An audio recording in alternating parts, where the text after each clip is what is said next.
You're listening to Parents You've Got This, the expert guide to parenthood, the complete guide to fertility, pregnancy, birth, baby and parenthood. This podcast is proudly supported by Mistela, a natural origin skincare for babies and children, recommended by healthcare professionals. Mistela by Parents' Side since 1950. Thanks for tuning in to the Expert Guide to Parenthood podcast, where each week we interview a different guest about a different stage of the parenting journey. Well, this week we're going to be talking all about return to exercise with our women's physio expert, Annette Beauchamp. Anny comes to us today with decades of experience in this area. She is a pelvic and women's health physio, and she works with clients both through the pregnancy phase and also beyond. Christy and I have both seen Anny. We love her dearly, and we are super grateful to bring her expertise to you all today. Now, Anny, thank you so much for being here with us. Thank you very much for asking me. We're here to talk about something really important, which is why we need to let our body rest after birth. It can be so tempting as a parent to feel like we have to be able to do it all and just recover. But how do we actually best do that? And does rest play a part? Sure does. So that very first 6 weeks, you're dealing with a heck of a lot of change. So the hormones, weight, fluid volumes, the baby, the size of the uterus, everything was at its peak at 9 months pregnant, day of the birth, and that first 6 weeks is getting you back to your new normal. So it's not quite exactly where you were before because your hormones are different, your fat accrual's different because you're now breastfeeding. So you want that first 6 weeks to just, your body to really calm down and everything come back to its normal size and volumes. That can be so hard. I remember myself just really wanting to get back into exercise and that pressure of trying to get your pre-baby body back. You see all these gorgeous mums walking around with their prams and you think, I want to be that person. But, it's important to wait because you can, do some damage. But I know lots of mums suffer from lower back pain and stomach separation and various issues. How important are fixing these things before you return to exercise? So I want you to think of diastasis recti, which is that abdominal separation, as pretty much normal, and it'll come back. So it's just reduction in extra length of the tummy, and so you're waiting for your tummy to shrink back in. A lot of that happens in the first 6 weeks and then more slowly after that. The other two things are more of a problem. So the low back pain can happen related to that quick change in posture from pregnant to post-pregnant. And that just requires thinking through, why am I having low back pain? Is it related to that diastasis recti, or is it just related to my postures and my constant sitting? Yeah, breastfeeding. I remember getting a really sore back breastfeeding. Yeah. Because you're hunched over or picking them up out of the bed. Or baby's finally went to sleep and you want to move. Yeah. On those weird angles in weird positions. Yeah, and it's not possible to maintain a perfect posture while you're doing the breastfeeding, especially if you're breastfeeding for an hour. Yeah. It's just not normal to have a perfect posture for that whole time. The pelvic floor dysfunction or disorders, that's the way more important thing. So it's waiting for your bladder and your bowel to calm down, making sure that you don't have prolapse. So you're hormonally quite vulnerable at this point, and it's easy to push yourself too far. Like, you want to move, but you've just got to wait for those hormones to settle in. Yeah. So take care for that first 6 weeks. Concentrate on the tummy and the pelvic floor exercises for sure, but just wait for everything to settle down. Yeah, I had no idea when I had my first baby that I'd still be left with a tummy afterwards. I think our lactation expert, Rowena Gray, talks about it as nature's pillow. And you feel like, because the baby's not there anymore, you shouldn't have anything there. Yeah. But, you're right, just got to let nature take its course and take it slow. So, Anny, when is a safe time to start to return to exercise, and how do we do it? Okay, so, I'm back to my maxim of start low, increase slow. Yeah. But definitely from when you get home, start the tummy pelvic floor exercises, keep your mobility low. So round the house is great, round the block's great. From 6 weeks onwards, start with your exercise aims and goals for what you want to achieve and just increase them gradually. So walking's a really good starter for everything. Look, cycling's a good option if your pelvic floor feels good, but if you're sitting on a scar, a bike's going to be uncomfortable. Swimming's great once you've stopped having your vaginal loss. So you've got to remember that vaginal loss is related to having a raw wound on the inside of the uterus. It's not like a period where it's just blood loss. So I'd wait till the end of the loss, wait 2 weeks, then think about swimming. But I really like walking. You can take your babe with you, you can take a pram. If you've got your partner at home, get them to push the pram or wear the baby, just so that you can concentrate on you for that first 6 weeks. After 6 weeks, sure, take over the pram, start pushing. But keep your increments short. So if, let's say you're walking for 30 to 45 minutes, I'd want a break of about 10 to 15 minutes within that time. So walk for a bit, sit, then get up and walk again, just so you don't have that constant load on your pelvic floor and low tummy. Perfect way to go and get a coffee. Stop. Yeah, exactly. Keep walking. And have I got the time and, can I walk back? Yeah. Don't get stuck there. I know, I was so shocked to hear, that it's like a dinner-sized plate wound that, when your placenta shears off. Yeah. A dinner-sized plate. So I think if you had that on the outside, a whole dinner-sized plate of this raw wound, everyone would be like, what on earth are you trying to get back to the gym for, you freak? Like, go and rest, wouldn't they? That'd be rest. Absolutely. I think we just put so much pressure on ourselves, don't we? Want some extra tips to help you navigate parenthood? Join a Parents You've Got This masterclass. Visit www.parentsyouvegotthis.com.au and sign up for a masterclass today. What about exercises that we should avoid? Okay. Are there any that we should be not doing that are going to make things worse? Yeah, sure. So I want you to think about load on the pelvic floor and load on the low tummy while you're still at that increased length. And so I would avoid the things that are quick pressure or sustained pressure. So quick pressure, jumping. So I wouldn't be getting on a horse going for skiing, and wouldn't be hopping on the trampoline for a while. And then sustained pressures. So you're not going to run a marathon pretty soon after birth because that's constant load for a long period of time. So it's avoid the jumping and the high running is my big thing. That's the daily thing that you do. So I think that you've got to wait for the hormones to settle. Your estrogen doesn't get back to where it should be until your periods are really well established. Now, for a lot of women, that's 6 to 9 months. Some women are really, really fit and were before they got pregnant, so they could probably come back earlier. But it's a whole constellation of things, which is why I like to see people and talk them through it. But yeah, just take care. I still even look at a trampoline and cross my legs. I think my trampolining days are done. Okay. Now, Annie, what about the importance of pelvic floor? So on the subject of trampolines and having to cross our legs, how important is it to strengthen our pelvic floor and how do we go about doing this?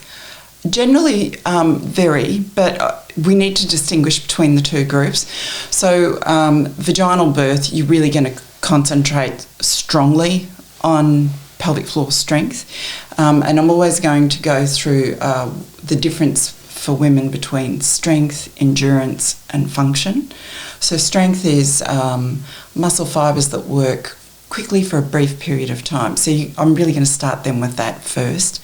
And endurance are a slightly different muscle fibre within the muscle, and they work for a longer period of time but at a submaximal contraction. Function's how you apply it, right? Mm-hmm. So if you don't squeeze your pelvic floor when you pick up your baby every time, you're not supporting your inners, and you're missing an opportunity to use the pelvic floor well. So you're going to get more out of your muscle when you use it properly.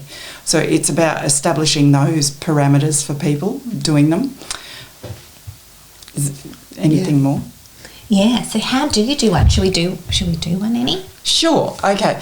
All right, so what I want you to think of is the bottom of my pelvis, there are bones, and I can think of the bony points, okay? So pubic bone at the front, tailbone at the back and sit bones at the side. So loosely you can think of that as a diamond, and then there are 12 muscles in there. And the superficial muscles bring the pelvic floor together and the deeper muscles do the lifting. So you can translate it to a lift, close the doors, lift the floors, right?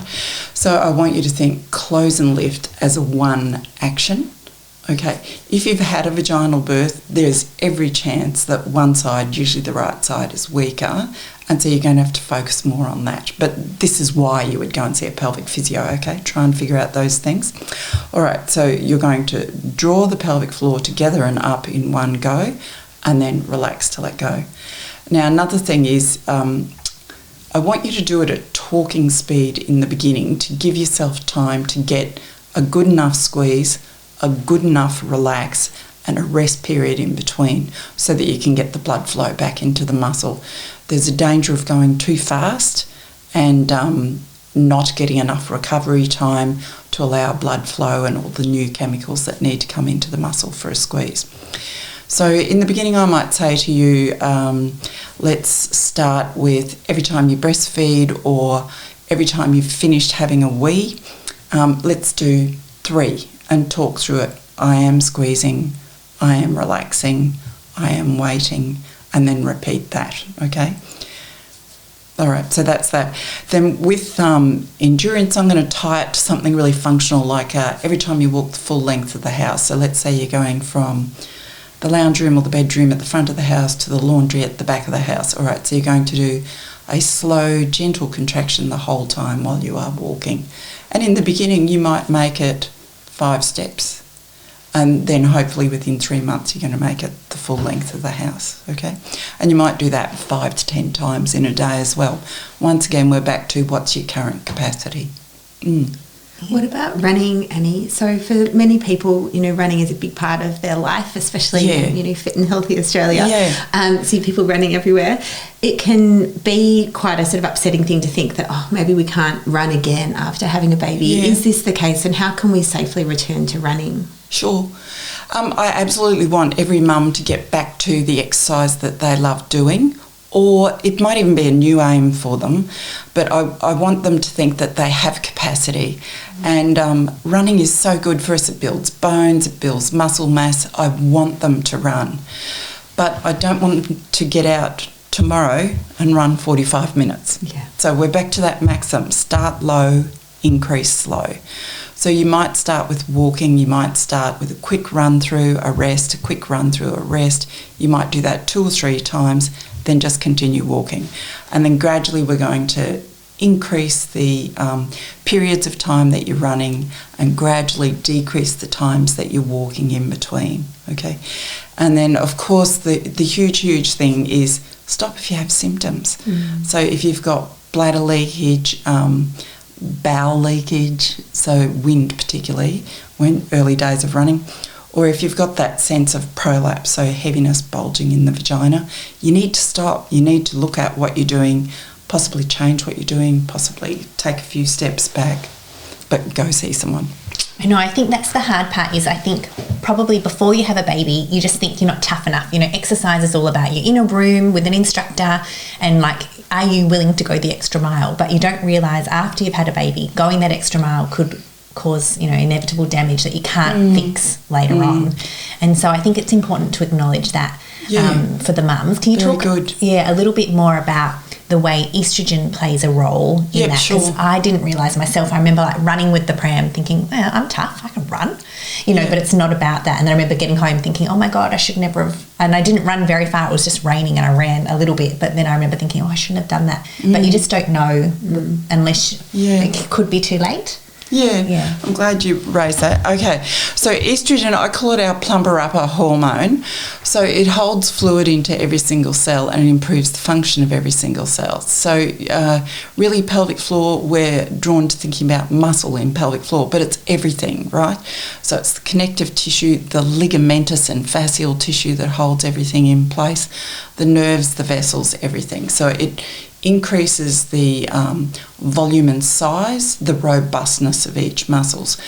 Oh, well, okay. Now, at the end of pregnancy, estrogen is about as high as it's ever going to get in your lifetime. But immediately following that, estrogen is about as low as it's ever going to get. And it's partly so that you can establish breastfeeding and so that you recover and shrink down in size so that your wounds reduce in size. And once you're breastfeeding, if you are breastfeeding, you'll have oxytocin particularly will reduce the amount of estrogen that's there. And, you're still growing this baby on the outside, so it's partly to stop you from getting pregnant, but it's more about the establishing the breastfeeding and allowing size reduction in the tummy and pelvic floor.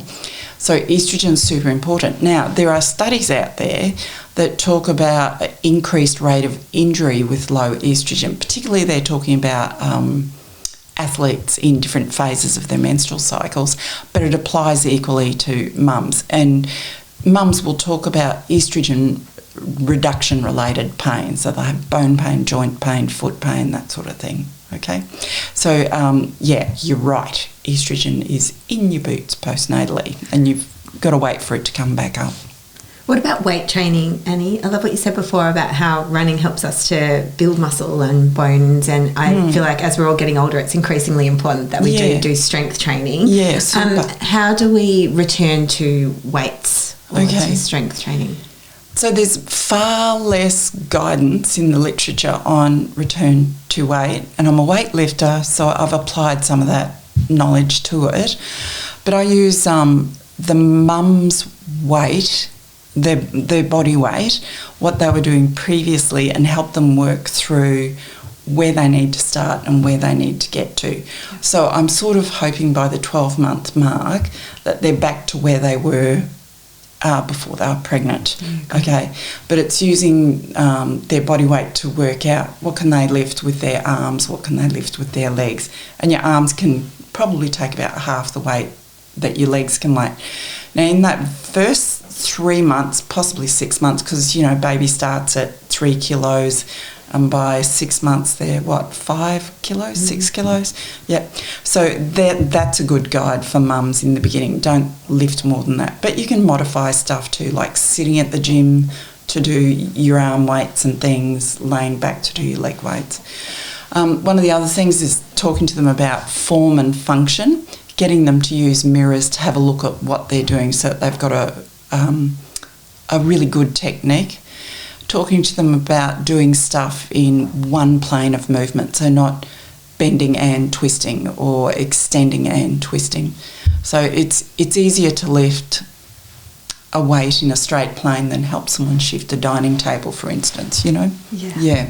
But I want them to get back to weightlifting too. So the biggest thing, Annie, really is to go and see a pelvic floor physio. Everyone's got different births, a cesarean or a natural birth, or whether you've had stitches or a forceps, just to know where your state's at, and then, proceed to exercise with a tailored plan for you. Yeah, and I really want to reinforce that seeing a physio gives you a different type of assessment to seeing a doctor. So we're really about the muscles and return to movement and helping you with aches and pains and things, but it's about assessing the pelvic floor muscles, assessing the tummy muscles. Yeah, please go see someone. Well, thank you so much, Annie, for coming in on the Expert Guide to Parenthood podcast. You've been listening to us this week. They've got lots of other episodes with Annie, so if you want to search up our incredible library on the Expert Guide to Parenthood podcast, you'll find a topic that is going to suit you, and Annie's on quite a few of those in regards to birth recovery and all things vaginas, really. A huge thanks to Mistela for sponsoring this episode. Did you know that Mistela is not only for babies? Mistela also has a range of maternity products like the 100% certified organic Stretch Marks oil, Stretch Marks cream, and the certified organic lanolin-free nipple balm made up of 100% natural ingredients and dermatologist tested. Mistela is our family's favourite. Never forget, parents, you've got this. Join a Parents You've Got This masterclass today to be prepared, excited and educated for pregnancy, birth, baby and parenthood. Visit www.parentsyou'vegotthis.com.au and sign up for a masterclass today. The information provided in this podcast is general in nature and is intended to support, not replace, a discussion with your doctor or healthcare professional. Parents You've Got This take no responsibility for any medical decisions made by individuals based on the information provided in this podcast.